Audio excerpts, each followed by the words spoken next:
प्रधानमंत्री मोदी का अपने विरोधियों पर डायरेक्ट अटैक, कहा संवैधानिक संस्थाओं को बदनाम करने के लिए अभियान छेड़ा, सारे भ्रष्टाचारी एक मंच पर साथ आए।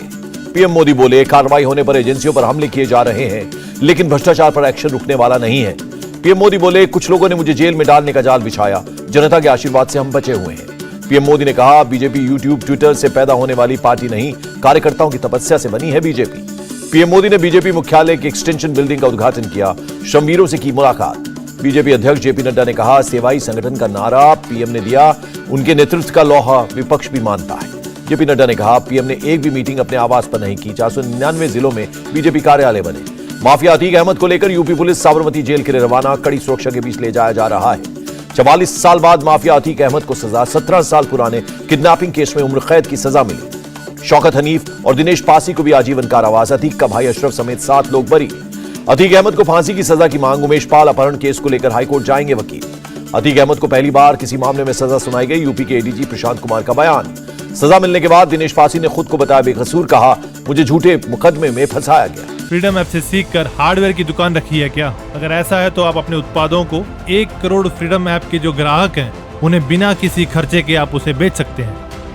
यूपी के डिप्टी सीएम ब्रजेश पाठक का बयान, योगी सरकार में किसी भी अपराधी को नहीं बख्शा जाएगा, हर क्रिमिनल का हिसाब होगा। अतीक को उम्र कैद पर उमेश पाल की मां शांति देवी बोली, अतीक नोट के बल पर आगे कुछ भी नहीं कर सकता है। सजा का ऐलान होने के बाद बोली उमेश पाल की पत्नी, कहा अतीक का खत्म होना जरूरी वरना उसका आतंक चलता रहेगा। घर खाली करने के नोटिस का राहुल गांधी ने दिया जवाब, खत लिखकर कहा आदेश का पालन करेंगे। राहुल ने पीएम की छवि खराब करने के लिए देश विदेश और संसद में झूठ बोला, केंद्रीय मंत्री स्मृति ईरानी का अटैक। राहुल गांधी कायर न होने का दिखावा कर रहे हैं, सुप्रीम कोर्ट में पहले भी माफी मांग चुके हैं, स्मृति ईरानी का बयान। अधीर रंजन का पलटवार, कहा पीएम और स्मृति ईरानी ओबीसी के नाम पर सियासत करना चाहते हैं। मल्लिकार्जुन खड़गे का बीजेपी पर निशाना, कहा राहुल को कमजोर करने की पूरी कोशिश, सरकार का डराने धमकाने का रवैया ठीक नहीं। माफी मांगे राहुल गांधी, नहीं तो करूंगा एफआईआर, सावरकर के पोते रंजीत सावरकर का बयान। सावरकर के पोस्टर से पटी मुंबई, बीजेपी ने हम सब सावरकर नाम के होर्डिंग पोस्टर बैनर लगाए। कांग्रेस नेता केसी वेणुगोपाल का बयान, अडानी मामले में कुछ भी सुनने को तैयार नहीं है बीजेपी सरकार। कांग्रेस की बीजेपी को घेरने की तैयारी, जय भारत सत्याग्रह करने का ऐलान किया, 1 महीने तक जन आंदोलन करेगी कांग्रेस। लाल किला के पास मशाल मार्च निकाल रहे कांग्रेसी कार्यकर्ताओं को पुलिस ने हिरासत में लिया, हरीश रावत बोले हर जुल्म से लड़ेंगे। मशाल मार्च निकाल रहे नेताओं को हिरासत में लेने पर भड़की कांग्रेस, कहा सत्य और सत्याग्रह से डर गया तानाशाह। राहुल के खिलाफ बीजेपी ओबीसी सांसदों का प्रदर्शन, संसद परिसर में गांधी प्रतिमा के सामने माफी मांगने की मांग की। ओ पलानीस्वामी चुने गए एआईएडीएमके के महासचिव, मद्रास हाईकोर्ट ने खारिज की पनीर सेल्वम की याचिका। 30 मार्च से पीएम मोदी के खिलाफ आम आदमी पार्टी का कैंपेन, देश भर में मोदी हटाओ देश बचाओ वाले पोस्टर लगाएगी। केजरीवाल का पीएम मोदी पर हमला, कहा आज तक आपने अडानी के अलावा किसी के लिए कुछ भी नहीं किया। दिल्ली एमसीडी के बजट को लेकर बुलाया गया विशेष बैठक, सत्र स्थगित, बुधवार को फिर से शुरू होगा सत्र। 2024 को लेकर सपा प्रमुख अखिलेश यादव का दावा, बीजेपी का होगा सफाया, आज जो गठबंधन है उन्हीं के साथ लड़ेंगे चुनाव। राहुल के खिलाफ बीजेपी की बड़ी साजिश, सपा प्रमुख अखिलेश यादव का बयान। कर्नाटक के मांड्या में कांग्रेस की आयोजित प्रज्ञा ध्वनि यात्रा, कांग्रेस प्रमुख डीके शिव कुमार हुए शामिल। परिसीमन की कवायद के बाद असम में विधानसभा संसदीय क्षेत्र समान रहेंगे, मुख्य चुनाव आयुक्त राजीव कुमार का बयान। पुणे में भारत अफ्रीका सेना प्रमुखों का सम्मेलन, राजनाथ सिंह बोले रक्षा संबंधी सभी मामलों में अफ्रीकी साझेदार देशों का समर्थन करेगा भारत। पुणे के सिम्बायोसिस इंस्टीट्यूट में राजनाथ सिंह का संबोधन, कहा देश में 90,000 से ज्यादा स्टार्टअप ज्यादातर युवा ही चला रहे हैं। 1 अप्रैल को मिजोरम जाएंगे गृहमंत्री अमित शाह, 2414 करोड़ की विकास परियोजनाओं का करेंगे उद्घाटन और शिलान्यास। भारत का विकास तभी हो सकता है जब पूरा देश इसकी कोशिश करे, एसोचैम वार्षिक सत्र 2023 में होम मिनिस्टर अमित शाह का बयान। बीजेपी संसदीय दल की बैठक में पीएम मोदी ने कहा मजबूत लड़ाई के लिए रहें तैयार। 6 अप्रैल को बीजेपी का स्थापना दिवस, 6 से 14 अप्रैल तक सामाजिक न्याय सप्ताह मनाएगी बीजेपी। प्रहलाद जोशी ने कहा संसदीय दल की बैठक में समाज कल्याण योजना पर हुई बात। सरकार ने पैन आधार को लिंक करने की समय सीमा बढ़ाई, 30 जून 2023 तक अब लिंक कर सकेंगे। नकली दवा बनाने के आरोप में 18 फार्मा कंपनियों के लाइसेंस रद्द। प्रवासी मजदूरों पर हमले की अफवाहों का डेटा केंद्र के पास नहीं है, नित्यानंद राय ने लोकसभा में दी जानकारी। यूक्रेन से लौटे एमबीबीएस स्टूडेंट्स पर केंद्र का बड़ा फैसला, प्रैक्टिकल और थ्योरी दोनों को पास करने का एक ही मौका मिलेगा।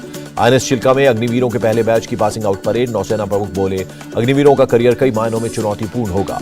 सांप्रदायिक सद्भाव के लिए हेट स्पीच पर रोक जरूरी, सुप्रीम कोर्ट का बयान। मानहानि केस में उद्धव, आदित्य और संजय राउत को दिल्ली हाईकोर्ट का नोटिस, 17 अप्रैल को होगी अगली सुनवाई। दिल्ली अल्पसंख्यक आयोग के अध्यक्ष जाकिर खान से ईडी की पूछताछ, मनीष सिसोदिया से जुड़े मामले में किए गए सवाल जवाब। मनीष सिसोदिया की पीए ईडी के सामने पेश, दिल्ली आबकारी मामले में हुई पूछताछ। छत्तीसगढ़ के बड़े बिजनेसमैन समेत कई लोगों पर ईडी की रेड, कोल मामले में रायपुर, भिलाई और बिलासपुर की गई कार्रवाई। ईडी की रेड पर भड़के सीएम भूपेश बघेल, कहा बीजेपी शासित राज्यों में ईडी के दफ्तर नहीं, बीजेपी के इशारे पर हो रही है कार्रवाई।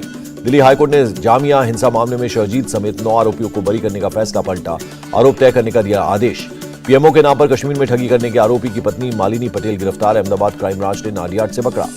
अमृतपाल मामले में पंजाब हरियाणा हाईकोर्ट ने अमृतपाल के वकील से मांगे गिरफ्तारी के सबूत, कल फिर होगी सुनवाई। दिल्ली की सड़क पर बेखौफ घूमता दिखा अमृतपाल, वीडियो में बिना पगड़ी के पप्पलप्रीत के साथ आया नजर। पश्चिम बंगाल दौरे पर राष्ट्रपति द्रौपदी मुर्मू, हावड़ा में मौजूद बेलूर मठ का किया दौरा। यूपी के बस्ती में बोले सीएम योगी, चीनी की मिल से डीजल पेट्रोल के ग्रीन ईंधन का काम होगा शुरू। गोरखपुर में सीएम योगी आदित्यनाथ ने कई विकास परियोजनाओं का शिलान्यास और उद्घाटन किया, कहा आने वाले समय में लोगों को बेहतर स्वास्थ्य सेवा मिलेगी। यूपी की गवर्नर ने लोकसभा स्पीकर ओम बिरला से की मुलाकात, दिल्ली में हुई बातचीत। शिक्षा में आज के फैसलों से राजस्थान का भविष्य उज्जवल, सीएम अशोक गहलोत का बयान।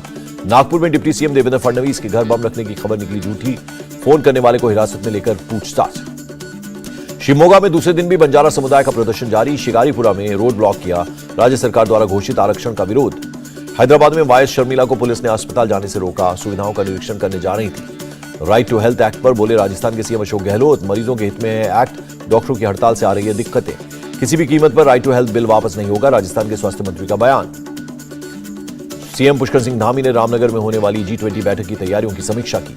उधम सिंह नगर के पंतनगर पहुंचे G20 प्रतिनिधि, पारंपरिक तरीके से किया गया स्वागत। कोलकाता में बीजेपी ने कृषि बचाओ कृषक बचाओ रैली निकाली, आलू किसानों की समस्याओं को किया उजागर। कोलकाता में शुभेंदु अधिकारी का ममता सरकार पर डायरेक्ट अटैक, बंगाल में हर चीज में फेल हुई टीएमसी सरकार। अमृतसर में बीएसएफ ने मार गिराया ड्रोन, सर्च के दौरान करीब 2.5 किलो हेरोइन बरामद, एक हिरासत में। दिल्ली पुलिस ने फॉर्च्यूनर लूटने वाले गिरोह का किया भंडाफोड़, 6 गिरफ्तार, हथियार भी बरामद। टेरर फंडिंग केस में कश्मीरी बिजनेसमैन जहूर बटाली दिल्ली हाईकोर्ट पहुंचा, तय आरोपों को दी चुनौती। हैदराबाद में दुबई से लौटे 2 पैसेंजर से 65 लाख का सोना बरामद, कस्टम विभाग ने दोनों से की पूछताछ। कोलकाता में 7 साल की बच्ची की मौत मामले में डीजीपी को नोटिस, राष्ट्रीय बाल अधिकार संरक्षण आयोग ने 48 घंटे के अंदर रिपोर्ट देने के लिए कहा। हरियाणा के सोनीपत में एसटीएफ की टीम पर हमला, हत्या के आरोपी बदमाश जमरुद्दीन को पकड़ने गई थी टीम। दिल्ली के बदरपुर बॉर्डर इलाके में गोडाउन में लग गई भीषण आग पर काबू पाया गया, 2 मंजिला इमारत ढह गई। तमिलनाडु से सबरीमाला तीर्थयात्रियों को ले जा रही एक गाड़ी हादसे की शिकार, 60 लोगों के घायल होने की खबर। टैक्स बकाया होने पर प्रतीक ग्रैंड सिटी का ऑफिस हुआ सील, गाजियाबाद के नगर आयुक्त नितिन गौड़ ने दी जानकारी। असम राइफल्स और पुलिस का जॉइंट ऑपरेशन, 50 लाख रुपए की कीमत की हेरोइन बरामद। लखनऊ में ई रिक्शा और कार की टक्कर में 3 लोगों की मौत हो गई, 5 घायलों को हॉस्पिटल में कराया गया भर्ती। चैत्र नवरात्र का 7वां दिन, दिल्ली के झंडेवालान और छतरपुर मंदिर में की गई भव्य आरती। नवरात्र पर हरिसिद्धि माता मंदिर पहुंचे सीएम भूपेंद्र पटेल, मंदिर में विधि विधान से की पूजा अर्चना। पंजाब में लापता बच्चों के लिए हेल्पलाइन सेवा शुरू, सीएम भगवंत मान ने कहा बच्चे महिलाएं सॉफ्ट टारगेट। जम्मू कश्मीर के अनंतनाग में बर्फ हटा रही जेसीबी ऑपरेटर की मौत, अचानक आया एवलांच में फंसा। आंध्र प्रदेश के कडप्पा में 2 लोगों को मारी गई गोली, हमला करने के बाद फरार हुए आरोपी। फ्रीडम ऐप से सीखकर हार्डवेयर की दुकान रखी है क्या? अगर ऐसा है तो आप अपने उत्पादों को 1 करोड़ फ्रीडम ऐप के जो ग्राहक हैं उन्हें बिना किसी खर्चे के आप उसे बेच सकते हैं। कोरोना से निपटने को लेकर केरल सरकार आईसीयू और नॉर्मल बेड को बढ़ाएगी, ऐसा कहा गया। नई ट्विटर योजना को लेकर एलन मस्क का ऐलान, वोटिंग करने के लिए देने होंगे पैसे।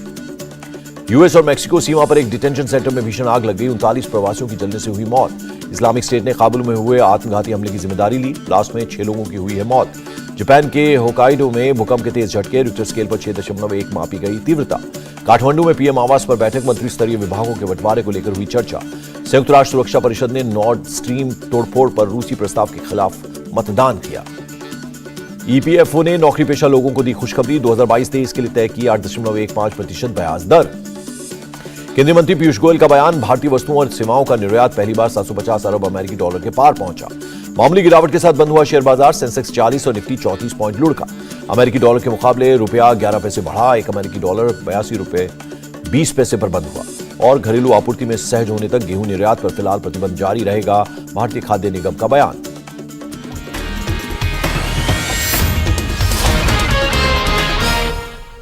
इंडिया टीवी हर वक्त हर जगह डाउनलोड करने के लिए सर्च करें India TV news Google play store या ऐप स्टोर पर।